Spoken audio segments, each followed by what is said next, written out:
अस्सलाम वालेकुम स्टूडेंट। अब आज हम जो स्टार्ट करेंगे वो लेक्चर नंबर 5 है और लेक्चर नंबर 5 में हमने स्टार्ट किया एक poem music when soft voices die.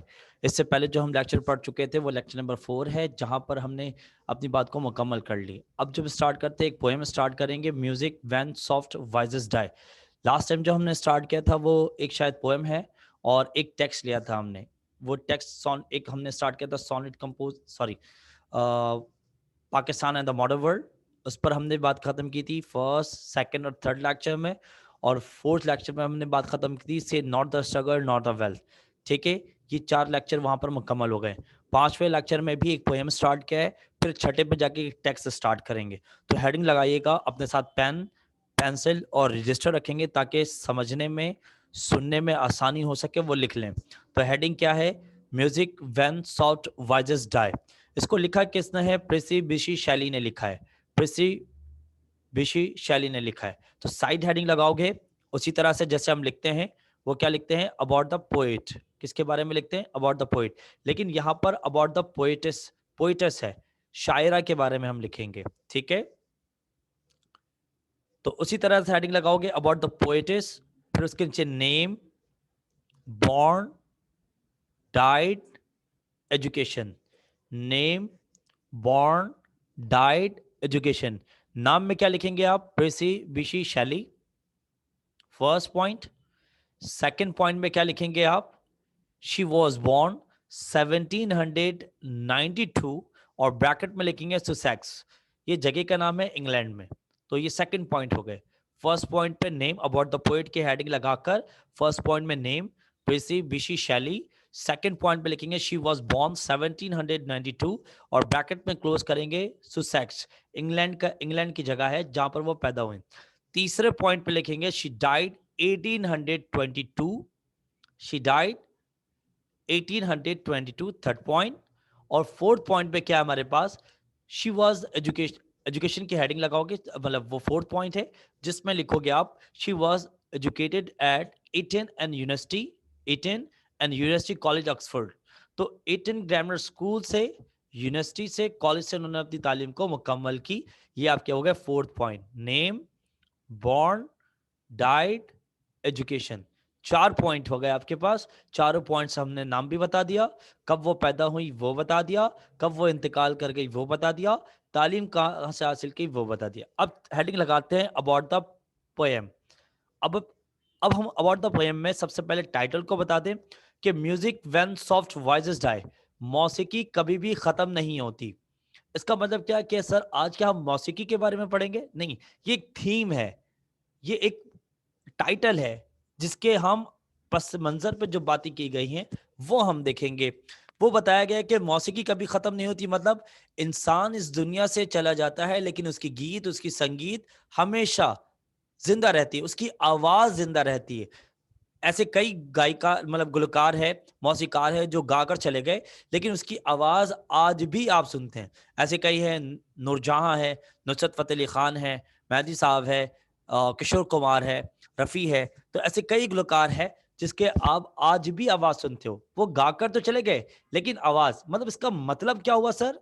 इसका मतलब ये हो गया कि हम इस दुनिया में आते हैं लेकिन इंसान इस दुनिया से चला जाता है लेकिन उसकी बातें, उसकी सोच, उसके विजन, उसके कारनामे आज भी जिंदा रहते हैं। जैसे कि एग्जाम्पल लियाकत अली खान, एग्जाम्पल कायद आजम मोहम्मद अली जीना, ईदी साहब और ऐसे कई ऐसे लीडर्स हैं जो इस दुनिया पर आए, अपने अपने काम किए और इस दुनिया से रुखसत हो गए। आज वो थीम है कि इंसान भले ही दुनिया से चले जाए लेकिन उनकी बातें, उनकी विजन, उनकी सोच, उनके एटीट्यूड आज भी जिंदा रहते हैं। तो आइए हेडिंग लगाते हैं अबाउट द पोएम और उसके साथ हेडिंग लगाएंगे स्टैंजा नंबर 1। ये स्टैंजा नंबर 1 है जो मैं आपको बताऊंगा, फिर इसके एक्सप्लेनेशन चलेंगे। तो stanza number 1, side heading about the poem, उसके नीचे स्टैंजा नंबर 1 और हम बारी बारी करके इसके बारे में पढ़ेंगे, समझेंगे, मीनिंग लिखेंगे, फिर एक्सप्लेनेशन पे चलेंगे। आइए चलते हैं। कहा कि music when soft voices die, मौसीकी कभी भी खत्म नहीं होती। Vibrates in the memory, vibrates in the memory, वो हमेशा यादों में जिंदा रहती है।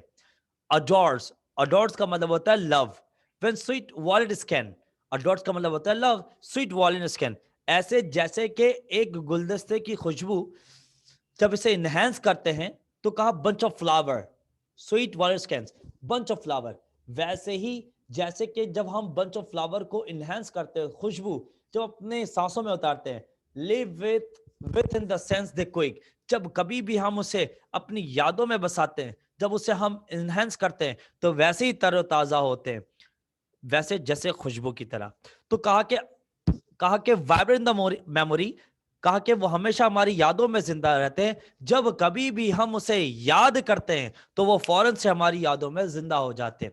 फॉर एग्जाम्पल, इसको अगर हम इसको एग्जाम्पल से समझने की कोशिश करें तो वो चीजें क्या होती हैं, आइए मैं आपको समझाता हूं कि मौसीकी कभी खत्म नहीं होती, ये तो एक थीम है। उसके पस मंजर क्या है, इंसान कभी भी नहीं मरता, वो हमेशा जिंदा रहता है। वो कैसे जिंदा रहता है, जब वो काम करता है, कोई अच्छे कारनामे अंजाम दे देता है, तो हमेशा वो यादों में जिंदा रहता है।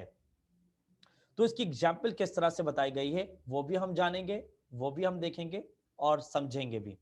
ठीक है जी। तो सबसे पहले यूं समझ लो कि अगर कोई फर्द इस दुनिया से जाता है, रुखसत हो जाता है, तो भले वो दुनिया से चले जाए, लेकिन कोई त्यौहार हो जाए, कोई रस्म रिवाज हो जाए, कोई कारनामे, कोई काम हो जाए, तो वो हमेशा हमारी यादों में जिंदा रहता है। कैसे जिंदा रहता है कि जो कोई त्यौहार हो जाए, अरे यार अगर वो है होता तो ऐसा होता, अगर कोई रस्म रिवाज हो जाए, अगर वो होता तो ऐसा होता, कोई पिकनिक हो जाए, तो अगर वहां पर उसकी हरकत है, उसकी हरकत और सकनात है, अगर वो होता तो ऐसा होता। तो हम एक एग्जाम्पल सेट करते हैं, ये क्या है, that is the adore, third learn में ये मोहब्बत है। जब कभी भी हम उसे याद करते हैं तो leave with in the sense the quick, तो हमेशा वो हमारी यादों में जिंदा हो जाता है जब कभी भी हम याद करें। ऐसे कई मेंबर्स होंगे हमारे फैमिली पर, आपके फैमिली पर, जो इस दुनिया से रुखसत हो गए, लेकिन आज भी हम उसे मिस करते हैं, आज भी हम उसे याद करते हैं। कब, जब कोई त्यौहार हो जाए, कोई रस्म रिवाज हो जाए, कोई मौके हो जाए, कोई पिकनिक हो जाए, तो हम वो हमेशा हमारी यादों में जिंदा रहते हैं। अब इसको लिखने के लिए स्टैंजा नंबर, इसकी एक्सप्लेनेशन क्या है वो देखिएगा।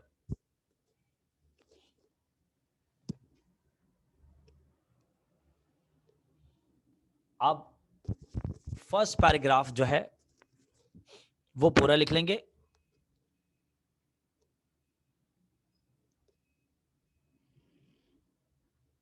फर्स्ट पैराग्राफ,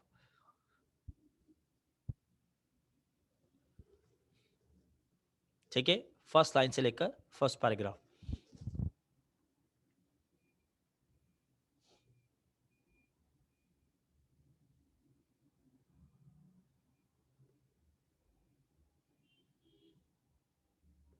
आप पिक्चर ले लें, स्क्रीनशॉट ले लें, या फिर लिख लें। आपको 2 मिनट दे रहा हूं, जल्दी से, फिर हम आगे चलेंगे। फर्स्ट पैराग्राफ बस।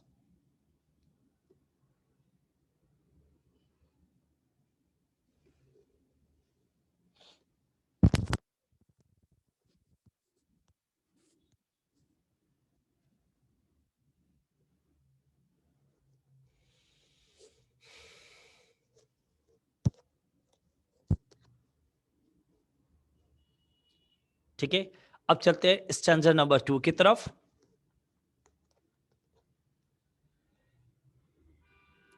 अब शायर ने एक एग्जाम्पल दिए, वो एग्जाम्पल क्या दिए, rose leaves when the rose is dead. Rose का मतलब होता है गुलाब, रोज लिव का मतलब गुलाब की पंखड़ियां, पत्तियां। When the rose is dead, जब ये फूल मुरझा जाए, रोज गुलाब का फूल ये जब मुरझा जाए, तो पत्तियों की सूरत में इख्तियारात हो जाते हैं, तो वो पत्तियों में झड़ जाते हैं।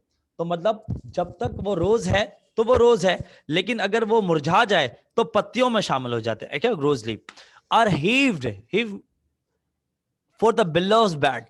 तो हिफ का मतलब होता है डालना, हिफ का मतलब होता है बिछाना, ठीक है। तो आर ही फॉर द बिलोज बैट, तो ये फूल हो या फूल की पत्तियां हो, वो अपने चाहने वालों के ऊपर निछावर करते हैं, डालते हैं। And so they thought when thaw art at gone, art gone. तो अगर हम यू सोचे, सो थे थॉट, अगर तुम ये सोचो, व्हेन थॉ आर्ट गॉन, इसी तरह से जब ये इसकी जो स्किल्स है, इसकी खूबसूरती अगर खत्म हो जाए, love itself, love itself shall slumber on, फिर भी ये अपने चाहने वालों के लिए इस्तेमाल करते हैं इसके बैड, स्लम्बर ऑन, नींद तारी हो जाए। ये तो बातें हो गई, अब मैं आपको इसको समझाता हूं, कैसे समझाना, एग्जाम्पल दिया क्या शायर है, देखिएगा। जब इंसान जिंदा होता है तो हम उस खुशी पे गुलाब के फूल जो है विश करने के लिए इस्तेमाल करते हैं, कॉन्ग्रेचुलेट करने के लिए इस्तेमाल करते हैं, दीगर चीज़ों को खुशी में इस्तेमाल करते हैं। तो जिंदा है तो जिंदा चीज़ों के लिए। ऐसा तो नहीं होता कि वो बंदा कोई खुशी मनाना होता है तो एक शॉपर या दो शॉपर हमने पंखड़ियां या पत्तियां ले ली फूलों के और पत्तियां जाकर गिफ्ट कर दिया, ऐसा हो? हम पत्ते गिफ्ट नहीं करते, हम फूल लेते हैं, उसका गुलदस्ता बना के दे देते हैं या कुछ, बस एक फूल का हार बना लेते हैं, ये हो गया। तो देखो जिंदा है, जिंदा चीजों के लिए इस्तेमाल कर रहे हैं रोज, पत्तियों का इस्तेमाल नहीं कर रहे। लेकिन पत्तियों का इस्तेमाल करते हैं जब यही चाहने वाले जब दुनिया से रुखसत हो जाते हैं, मर जाते हैं, तो उसके कब्र में हम फूलों का हार भी लगाते हैं और पत्तियों का भी इस्तेमाल करते हैं। तो अब मैं थोड़ा सा एग्जाम्पल सेट कर रहा हूं। जब इंसान जिंदा है, ठीक है, तो भी वो लोगों के काम आ रहा है, ठीक है। इसी तरह गुलाब के फूल जो है जब जिंदा है तो भी, अभी मुरझाया नहीं है, जिंदा है तो भी लोगों के काम आ रहा है। तो आर ही फॉर द बिलवर्स वन, ये अपने चाहने वालों के लिए इस्तेमाल करते। कब? आर, तो यू समझ लो, सो थे थॉट, अगर हम यू सोच लें, व्हेन तो आर्ट गॉन, मतलब अगर उसकी खूबसूरती चले जाए, मतलब यूं समझ ले इंसान के जिस्म से रूह निकल जाए, तो क्या इंसान किसी के काम है?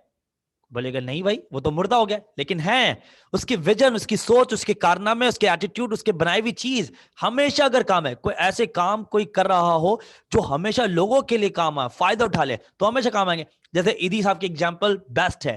तो आज वो दुनिया से चले गए, लेकिन उनके चाहने वाले आज भी उनको याद करते हैं, और आज भी उनके सेंटर्स जो है, फाउंडेशन आज भी चल रहे हैं अच्छे कारनामे के। उनकी एक और एग्जाम्पल है लियाकत अली खान, कायद-ए-आज़म मोहम्मद अली जिन्ना, सर सैयद अहमद खान, अल्लामा इकबाल, आज भी उनको लोग याद करते हैं।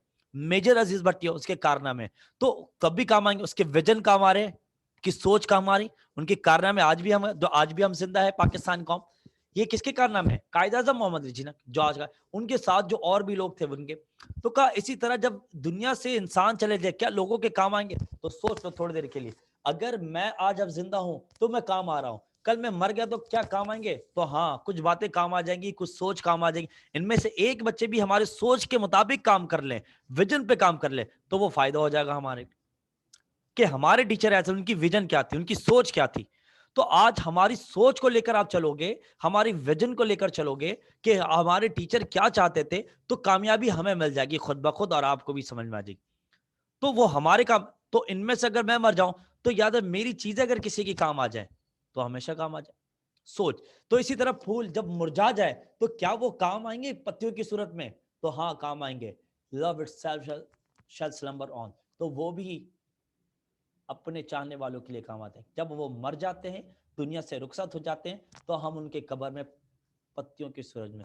तो क्या खूबसूरत एग्जाम्पल दिया है कि फूल अगर मुरझा जाए, खत्म हो जाए, तो भी वो पत्तियों की सूरत में काम आते हैं, और फूल जिंदा भी है तो भी वो काम आ रहे हैं। तो इसी तरह इंसान को भी चाहिए, जब तक वो जिंदा है तो लोगों के फायदे आए, जब वो दुनिया से रुखसत हो जाए तो भी फायदा है। तो आज आपको कोई फाउंडेशन या आज आपको कोई काम करना है, लोगों के काम आना है। इस लॉकडाउन ने लोगों के चेहरे दिखाए हैं, लोगों की हकीकत दिखाई है कि कौन काम आ सकता है, कौन काम नहीं आ सकता, कौन किस तरह से काम कर सकता है, कौन किस तरह से काम नहीं कर सकता। अच्छे अच्छे लोग जो है वो घुटने के बल पर आ चुके हैं। तो मेरे बच्चे, आज ये जानना है कि क्या अगर हम किसी की मदद करेंगे तो उससे फायदा होगा? हाँ भाई, आज नहीं होगा तो कल होगा, कल नहीं होगा तो एक दिन ऐसा जरूर होगा कि हमें ये फायदा मिलेगा। तो मेरे प्यारे बच्चे, यही एक सबक है कि मौसीकी नहीं, इंसान मर जाता है, इंसान की बातें नहीं मरती। तो सेकंड पैराग्राफ से लेकर थर्ड पैराग्राफ के आखिरी के separation and imagination, third paragraph के दूसरे लाइन पे खत्म कर देंगे, जहां आखिरी लिखा है beauty, separation and imagination. Second paragraph से लेकर थर्ड पैराग्राफ के दूसरे लाइन पर खत्म कर देंगे इमेजिनेशन। दोबारा रिपीट कर रहा हूं मेरे प्यारे बच्चे, सेकंड स्टैंजा की हेडिंग लगाओगे, उस पर जो मैंने बात की है वो एक्सप्लेनेशन है। सेकंड पैराग्राफ से लेकर थर्ड पैराग्राफ के दूसरे लाइन पर खत्म कर देंगे। क्लियर हो गई बात? स्क्रीनशॉट ले लो, पिक्चर ले लो, या फिर इसे लिख लो। 2 मिनट फिर भी टाइम दे रहा हूं आपको। ये हो गया स्टैंजा वाइज एक्सप्लेनेशन। अब एक हेडिंग लगाओगे सेंट्रल आइडिया। इन दोनों थीम की निचोड़ क्या है वो मैं आपको बताता हूं।